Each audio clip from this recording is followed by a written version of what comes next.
안녕하세요. 결혼한 지 7년 된 5살 난 딸아이를 키우고 있는 30대 워킹맘이에요. 직장 생활하면서 애 키우라 힘들 때는 모른 채 하시더니 이제 와서 합가 타령하시는 시어머니 때문에 아주 환장하겠어요. 그나마 중간에서 남편이 자기 역할이라도 똑바로 해주면 좋을 텐데 남편은 남편대로 자기 어머니 마음 상할까봐 걱정이라며 할 말도 제대로 못하고 그러니 저만 나쁜 사람이 되더라고요. 그래서 남편한테 저 아니면 어머님 둘 중 한 사람을 택하라니까 그래도 끝까지 곧 죽어도 그게 저라는 소리는 안 하대요. 유치하다면서 그러지 말라는 핀잔만 하고요. 솔직히 저도 그런 유치한 질문은 하고 싶지 않았어요. 하지만 오죽하면 그랬을까요? 아무튼 그런 질문조차 대답하지 못하는 남편을 보고 있으니 저런 사람하고 남은 인생을 어떻게 같이 보내나 싶어서 이혼하기로 마음먹었습니다. 제가 20대 후반이었을 당시 명품에 관심을 보이던 주변 또래들과 달리 저는 부동산이나 주식처럼 훗날 재산이 될 만한 것들에 관심이 많았어요. 그리고 그건 아무래도 친정부모님의 영향을 받아서였을 거예요. 어머니는 부동산 중개인으로 일을 하고 계셨고 아버지는 증권회사에 다니고 계셨으니까요. 그렇다 보니 직간접적으로 보고 듣는 게 많았고 직장 생활을 시작한 이후로는 자연스레 그런 쪽에 투자를 하고 싶단 생각을 갖게 되었지요. 그렇게 꾸준히 관심을 갖고 공부를 하다가 미분양 아파트 하나를 알게 되었습니다. 그리고 어째서인지 몇 날 며칠 눈앞에 아른아른한 것이 아무리 생각해봐도 투자해 볼 만하다 싶대요. 그래서 친정부모님과 상의 끝에 분양을 받기로 했어요. 당시 제가 모아둔 돈이 1억 정도 있었는데 그 돈을 전부 다 탈탈 털어서 넣었습니다. 다행히 중도금은 무이자 대출이었기 때문에 입주하게 될 때까지 다시 지독하게 모으고 그리고 친정부모님이 원래 저 시집갈 때 1억 정도 해주려고 하셨다는데 그 돈은 제가 원할 때 아무 때나 주시겠다 하셨거든요. 그래서 계산해보니까 입주할 때쯤이면 그럭저럭 돈은 마련할 수 있겠더라고요. 그리고 그런 와중에 남편을 소개받았고 연애를 시작했어요. 직장을 다니던 평범한 회사원인 남편은 저와는 달리 물질적인 부분에 크게 욕심이 없는 사람이었습니다. 성격도 자기 주장을 크게 내세우는 편이 아니어서 사귀는 동안 서로 부딪힐 일이 별로 없었지요. 그렇게 1년을 조금 넘게 사귀었을 무렵 남편이 결혼하자고 하더라고요. 하지만 당시에 제 돈이 전부 다 아파트에 묶여 있었잖아요. 그래서 남편에게 상황을 설명했는데 괜찮다고 하더라고요. 그래서 바로는 결혼하지 못하고 프로포즈를 받고 1년이 더 지나서야 결혼하게 되었습니다. 참고로 왜 1년이냐 하면 그 1년 동안 결혼 자금을 모았거든요. 친정부모님께는 이미 1억을 받기로 되어 있었기에 더는 부담을 드리고 싶지 않았어요. 아무튼 그렇게 식을 올리고 저희는 남편이 살고 있던 18평짜리 아파트에서 신혼살림을 시작했습니다. 그런데 이 부분에 있어서 제가 솔직히 억울한 게 저는 당연히 남편 소유라고 생각했었거든요. 그런데 나중에 남편이 한다는 말이 자기는 한 번도 자기 거라고 한 적이 없답니다. 제멋대로 오해한 거라고요. 하지만 제가 남편더러 지금 사는 곳이 전세냐고 물었을 때 남편은 아니, 자가야라고 대답했고 그래서 저는 당연히 남편 명의일 거라고 생각한 거예요. 나중에 어머님도 말씀하시길 남편 줄 거라고 하시긴 했지만요. 하지만 어찌됐건 엄밀히 따지고 보자면 남편은 거의 빈몸으로 장가를 온 거나 마찬가지대요. 꼼꼼하게 따져 묻지 않은 제 탓이지요 뭐.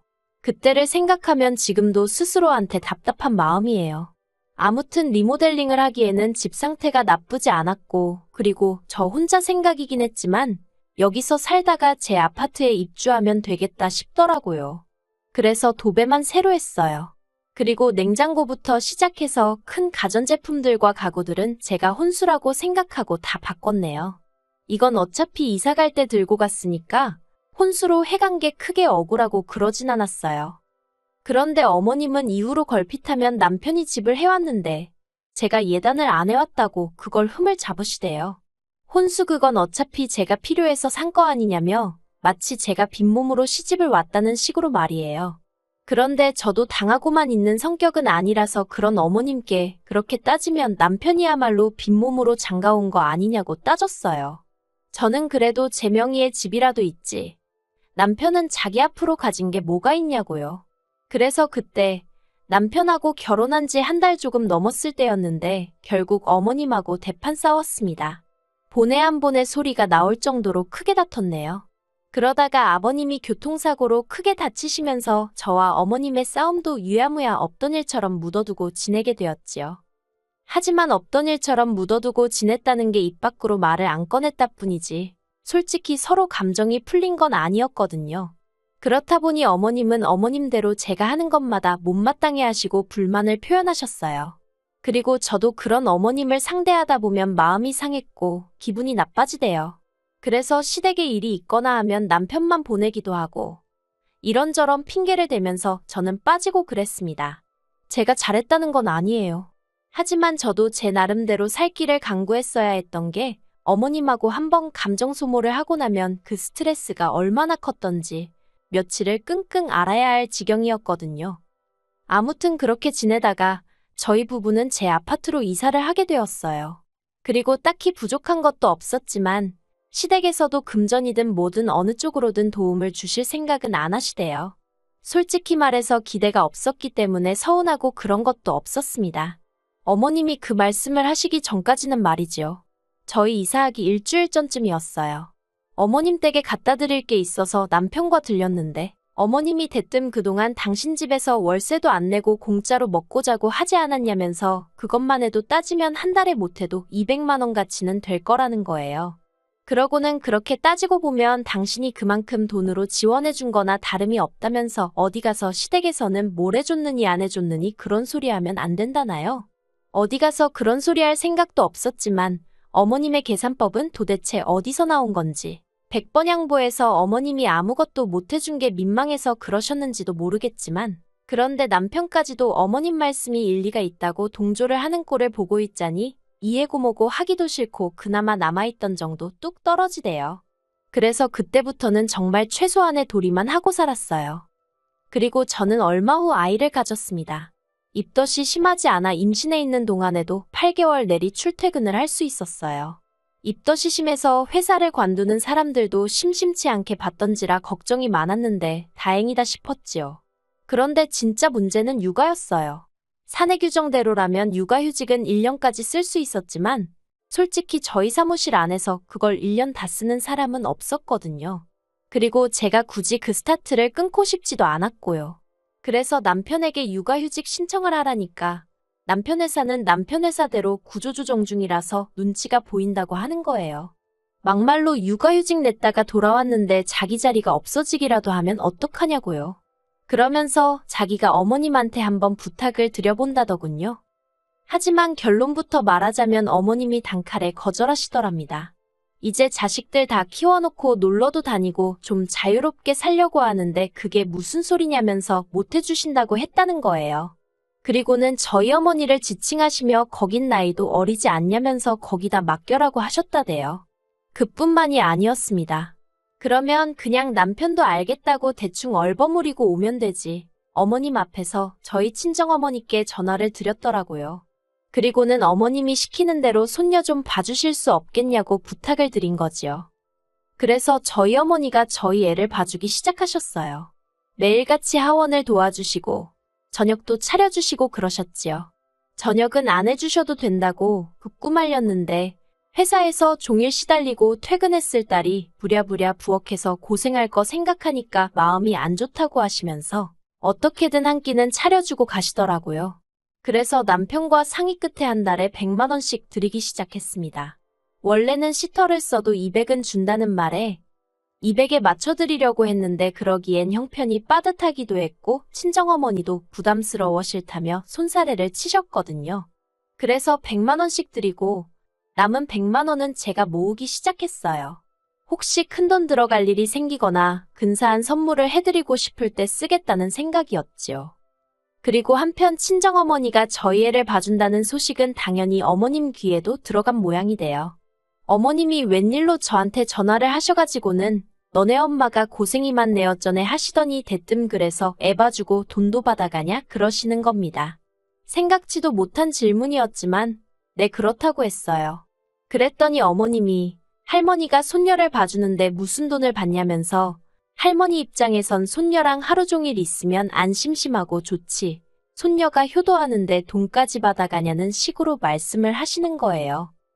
하지만 어머님의 막말은 그게 다가 아니었습니다.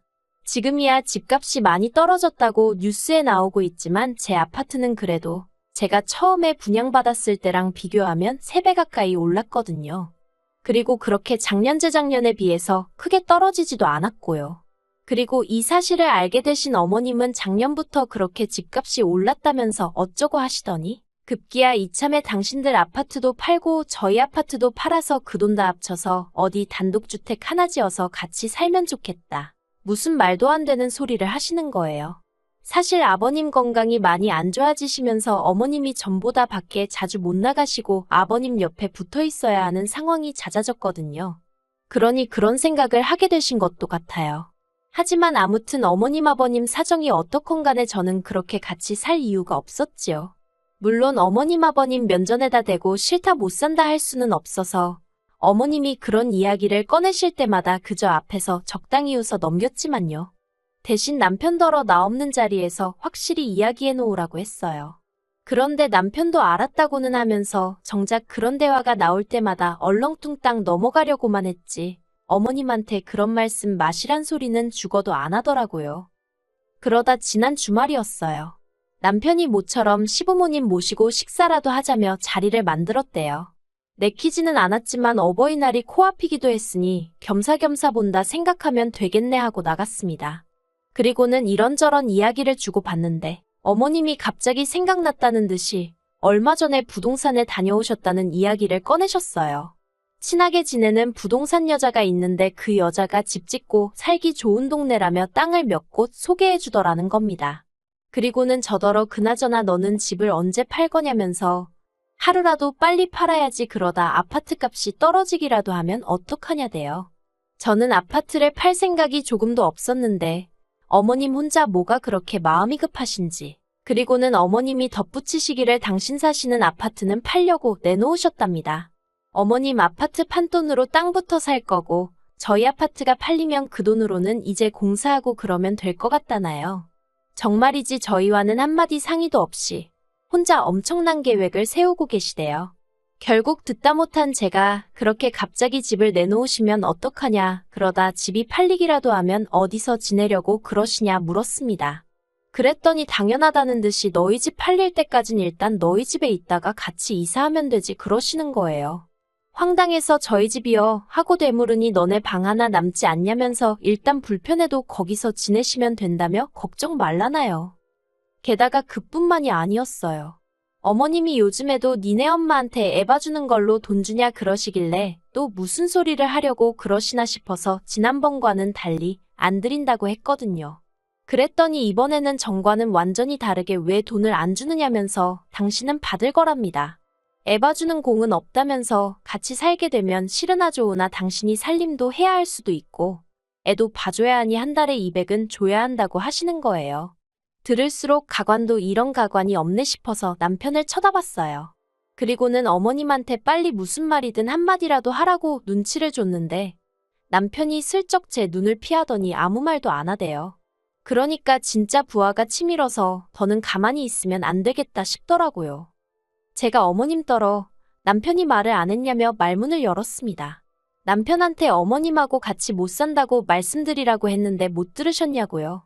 그리고는 아무리 생각해봐도 어머님하고 제가 같이 사는 건 어려울 것 같다. 결혼 초부터 어머님하고 저하고 많이 부딪히지 않았냐. 그때 제가 너무 힘들기도 했고 그래서 같이 사는 건 싫다고 딱 잘라 말씀드렸어요. 그랬더니 처음엔 어머님도 당황하셨는지 언제까지 결혼 초에 좀 서운했던 걸로 꽁에 있을 거냐면서 벌써 시간이 이렇게나 지났다며 이제 잊어버리랍니다. 그러면서 이제 잘 지내보자 하시는 거예요. 그래서 제가 합가를 안 하고도 잘 지낼 수 있지 않냐고 오히려 합가를 하면 잘 지내지 못할 것 같다 했습니다. 그리고는 저는 지금처럼 친정어머니가 와서 애 봐주시고 제 살림도 도와주시고 하면 마음도 편하고 좋은데 왜 그 좋은 조건을 다 포기하고 어머님이랑 살아야 하냐고 물었어요. 제가 왜 제 집에서 어머님 눈치 봐가며 비위 맞춰가며 살아야 하느냐고 그렇게 살기 싫다고요. 그랬더니 어머님이 저더러 싸가지가 있네 없네 하시면서 소리를 지르시는 거예요. 어느 정도 화를 내실 거란 건 예상하고 있었기에 크게 놀라진 않았어요. 그리고 한 번쯤은 거쳐야 할 관문이라고 생각했지요. 그런데 그때 이때까지 입 딱 다물고 있던 남편이 가만히 있으면 자기가 알아서 다 이야기를 할 건데 왜 이를 키우냐면서 어머님 앞에서 저를 무슨 학생나무라듯 나무라는 거예요. 진짜 황당해서. 제가 남편더러 말을 그따위로 할 거면 그냥 당신도 내 집에서 나가라고 했어요. 보태준 것도 없으면서 집값이 올랐으니 파내만해. 아주 떡줄 사람은 생각도 안 하는데 왜 다들 김칫국이냐고 소리를 질렀지요. 그리고 제가 그렇게 악다구니를 쓰니 그제서야 남편이 약간 꼬리를 내리면서 미안하답니다. 그냥 자기도 상황이 답답해서 순간 욱했다나요. 제가 남편더러 나랑 살 거면 어머님한테 확실히 같이 못 산다고 못을 박으라고, 그리고 이제 내가 어머님하고 마주치는 일은 없게 해달라고 했어요. 한마디로 어머님하고 나 둘 중에 하나만 고르라는 얘기야 하니까 남편이 곤혹스러운 표정으로 시간을 좀 달랍니다. 무슨 말을 그렇게까지 하냐면서요. 그런데 남편의 그런 태도에 저는 더 실망을 했어요. 어떻게 남편이 돼서는 아내한테 끝까지 믿음을 못 주나 싶은 게 한심하기도 하고, 그동안 남편이랑 산 세월이 다 허송세월 같고 그렇더라고요. 그래서 결국 남편한테 더 주고 말고 할 시간 없다고 깔끔하게 이혼하자 했습니다. 남편더러 협의 이혼할 건지 소송을 할 건지 그 정도는 선택할 수 있지 하고는 2주 줄 테니 결정해서 알려달라고 했어요. 그리고는 딸 데리고 일단 친정으로 왔네요. 그리고 이렇게 사연을 적으면서 과거를 곱씹어보니 생각할수록 이혼만이 답인 것 같습니다. 저랑 이혼하면 남편은 개털이나 마찬가지인데 솔직히 불쌍한 거 없어요. 어머님 계산대로면 제 집에서 남편도 자기 먹고 사는데 필요한 생활비만 벌어다 준 거니까 그다지 억울할 일도 아니겠지요. 그리고 남편과 싸움이 이렇게 커지고 나서야 어머님이 합가 이야기는 안 하겠다면서 그냥 앞으로 자주 얼굴이나 보고 살자 하셨는데요. 원래 하나 주면 2개 바라고 2개 생기면 3개 바라는 게 사람 욕심 아니겠어요? 어머님은 집 짓고 살면 나중에 그 집 다 저랑 남편 거 된다는 소리도 하셨지만 그 집 없어도 제 인생에 불편할 거 하나 없고요. 먹고 사는데 지장 없고요. 필요 없는 거 받자고 굳이 고생하고 살 이유가 없잖아요. 그냥 이제 빨리 남편하고 법적으로 깔끔하게 남남되어서 더는 스트레스 안 받고 살고 싶은 마음뿐이에요.